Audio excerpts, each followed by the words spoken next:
So when going into this discussion with balance, agility is going to be extremely important, and we touched on it last time as well.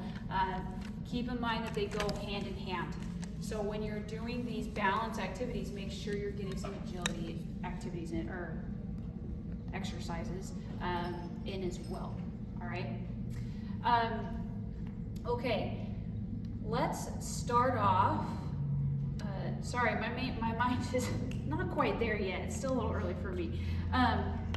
Let's start off talking a little bit about balance and the 3 cardinal rules of balance. First thing is, a lot of you were probably looking forward to this discussion out of all of them. I'm making an assumption here, but because as you age, your balance declines. That's one of the first things that you see is like, whoa, I'm a little more wobbly than I used to be. And that's very typical. Don't worry, you are not alone in that. So what we're going to do is, hopefully by doing some of these exercises, you're going to be able to improve that a little bit, decrease your risk of falling, which is what we're really geared for, aiming for.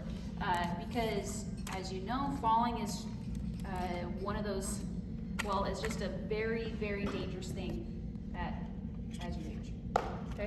Okay, so let's talk about the 3 cardinal rules. If you look on your paper there, the first rule, obviously, going on about falling, is safety first. Please be safe as you're doing these exercises. We don't want to hear of any of you falling over and breaking something because of the exercises we've given you, all right? So, a couple ways to make sure that you're being safe. First off, make sure that you're not around any sharp or protruding objects. Alrighty, everything, you should be in a nice open area if you can. So if you do fall, you're not gonna stab yourself or something like that, right? No blood drawn. One of the best places to do balance activities is actually in the hallway. You have a wall on both sides, and so you can catch yourself on either side when you're doing it. Did you have a question? No? Okay. So one thing you do have to be careful of, and my dad pointed this out yesterday, is if some of you have like picture frames on the walls of your hallway, make sure you either take them down or go to a spot that doesn't have those picture frames. So if you do end up hitting the wall, the frame doesn't fall, there's not glass everywhere, that you can imagine, all right? So please be careful. You can also use like just a countertop if you're in the kitchen or maybe a dining room table, whatever it is, and just use that as kind of your safety net. You want to make sure that whatever support that you have is not necessarily a crutch. Again, it's a safety net. So it's kind of like a last resort type of thing, right? You want to challenge yourself, which I believe is the next one on the top 3, is challenging yourself. I can't emphasize this enough. If you are not pushing yourself, getting a little uncomfortable, you're not going to see any growth. You're not going to see any improvement unless you're pushing yourself. Now, I got to be careful when I say that, because I don't want you to go overboard and to do the hardest thing out there because you want to challenge yourself. You want to start with where you're at, and then as you kind of master that, go to the next hardest thing, right? And it's okay to start at the very basic. There's nothing wrong with that. There's a reason why we're showing it to you, or why we are going to show it to you. Start there and then just keep working your way up. But as soon as you get comfortable, challenge yourself. Work hard. Someone told me once this dumb quote. It's great. I love the quote, but I also hate it at the same time. It's there's no growth in the comfort zone, and there's no comfort in the growth zone. Okay? It's a terrible quote because it's like, oh man, now I gotta push myself if I want to, improve. But it's great. It's a great quote, and that is very applicable to balance. Okay, The next one is going to be consistency. This one is also a very, very, very important one. And again, one that I can't emphasize enough. Your balance is only going to get better if you are consistent. Unlike functional strength you could do every other day, balance you want to do every single day, if not multiple times a day. Alrighty.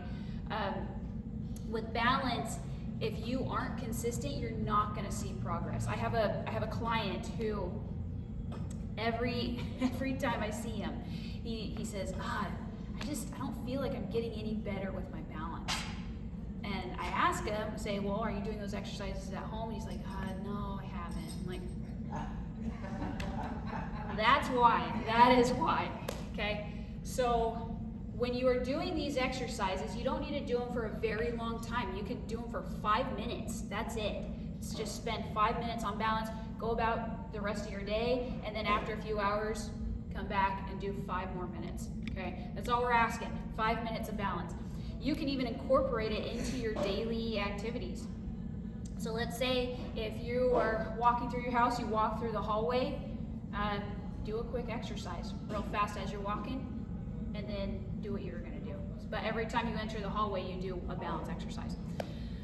Another way you can do it is, I've had a few clients when they're brushing their teeth or something, they're standing at the counter and lift up your foot and brush teeth. Okay. With that one, be careful, and as we've talked about, don't do balance exercises in the bathroom. So please be careful. Hold on to the counter if you need to. Another way that you could do it is if you are we'll show you some of the exercises so it'll make a little more sense.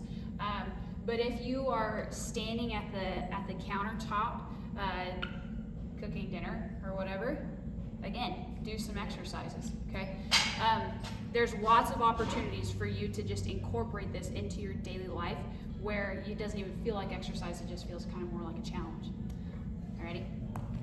Okay, perfect. So, let me go over those three things again. Safety first, challenge yourself, and consistency, okay? The big three with balance, right? Again, you're not gonna improve unless, obviously safety, but not gonna improve unless you hit all of those. Ready? Any questions?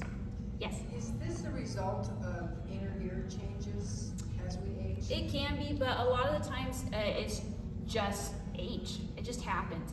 There's a lot of different things that can influence your balance. Sometimes it's strength. Sometimes it can be an inner ear thing. It just really depends. Yeah. Great question, though. Any other questions? Perfect. Okay. All right, so let's move on to the fun part, to all the exercises. I hope you're ready because we are going to have you practice a few of them. Woohoo! All right, getting your workout in early today. And I failed to grab a sheet. Thank you. Okay, so there are you'll see two different sections on the sheet of different types of balance exercises. The first one is going to be static. Static refers to just holding a position. All right, there's no movement involved. You're just holding a position for, let's say, 30 seconds or as long as you can. Functional is the opposite. It requires movement.